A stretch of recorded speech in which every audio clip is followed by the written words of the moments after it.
यह कहानी राजस्थान के कोटा शहर की एक भूतिया हवेली के बारे में है।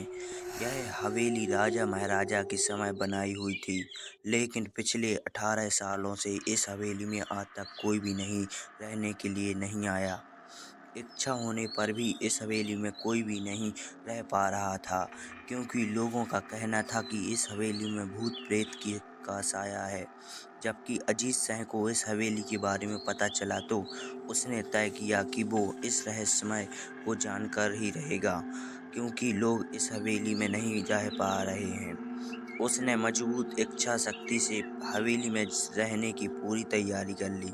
Please जब like and उसने subscribe Horror Room हवेली के channel. अंदर जाने के लिए पैर आगे बढ़ाए तो दरवाजे के किसी अनजान व्यक्ति ने उसे रोक लिया और नजदीक जाके बोली, कौन हो आप और किधर जा रहे हो? अजीत सिंह ने जवाब देने की बजाय उसने सामने सवाल किया, जी आप कौन? मेरा नाम अर्जुन सिंह है और मैं यहाँ पास में ही रहता हूँ, अजीत सिंह ने वो कहा। ओह अच्छा, मैंने सुना है कि यह एक भूतिया हवेली है और यहाँ कोई नहीं आ पाता, इसलिए मैं इस हवेली में एक दिन रुकने का फैसला किया है। अर्जुन सिंह ने कहा, जी हाँ, आपने सही सुना है और आप भी अंदर मत जाइए। मेरी माने तो आप भी वापस लौट जाइए, यहाँ बहुत खतरा है। यह सुनकर अजीत सिंह खुश हो गया, जैसे उन्हें कोई लॉटरी लग गई हो। अर्जुन ने उसकी खुशी को देखकर बोला, आप क्यों खुश हो रहे हो? आपको तो भूत का नाम सुनकर डर लगना चाहिए।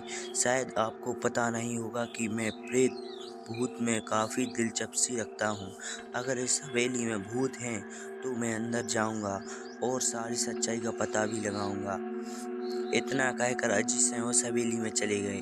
अंदर जाके अजीत ने अपनी बैग को साइड में रखा और हवेली के चारों ओर देखने लगा।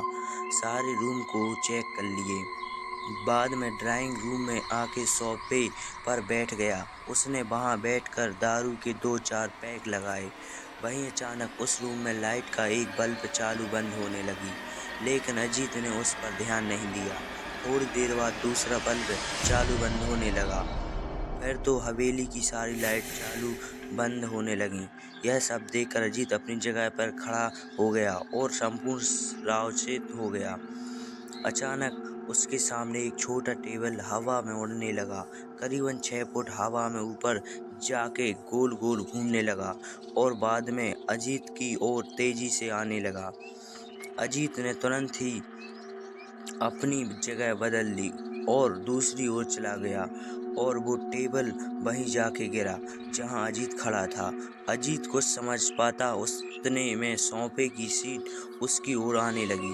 वो जल्द खड़ा हो गया और छलांग लगा के दूसरी ओर कूद गया, जिसके कारण सोफा दीवार को टकराया और अजीत बच गया।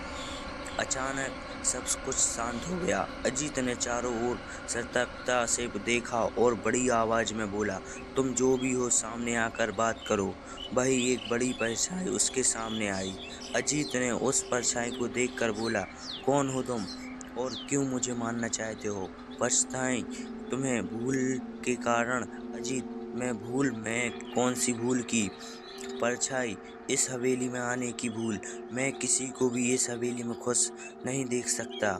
अजीत, लेकिन क्यों? वो परछाई ने जवाब दिया, अजय से 18 साल पहले इस हवेली के मालिक ने मुझे यहीं पे मार डाला था। मेरी कोई गलती नहीं थी। इस कारण की वजह से मेरी आत्मा इस हवेली में भटकती रहती है। मैं किसी को भी इस हवेली में नहीं रहने दूंगा, क्योंकि इस हवेली में मेरा खून हुआ था। इस हवेली में जो भी रहने के लिए आएगा उसकी मौत होगी। अजीत ने कहा, मैं तुम्हें अपनी असली रूप में देखना चाहता हूँ। तुम्हें मारने से पहले मैं तेरी यह इच्छा अवश्य पूरी करूँगा। और उस पर्चे ने एक भयानक दर्शना रूप से ले लिया। उसका चेहरा इतना भयानक था कि अजीत भी एक क्षण के लिए डर गया था, लेकिन दूसरी ही क्षण में उसने अपने आप को काबू पा लिया। बाद में इसने अपनी जेब में से सफ़ेद पाउडर निकाला और उस पर भूत पर फेंक दिया। भूत के पाउडर पड़ते ही वो जलने लगा। बड़ी बड़ी ज्वाला उठने लगी। वो बहुत जोर जोर से चिल्लाने लगा और बाद में पूरी तरह से जल गया। उसके बाद अजीत ने चैन की सांस लिया और वहां पर सो गया। दूसरे दिन सुबह जब अजीत को सही सलामत हवेली से बाहर आते देख अर्जुन को आश्चर्य हुआ। अर्जुन ने अजीत से पूछा, तुम कैसे जिंदा हो?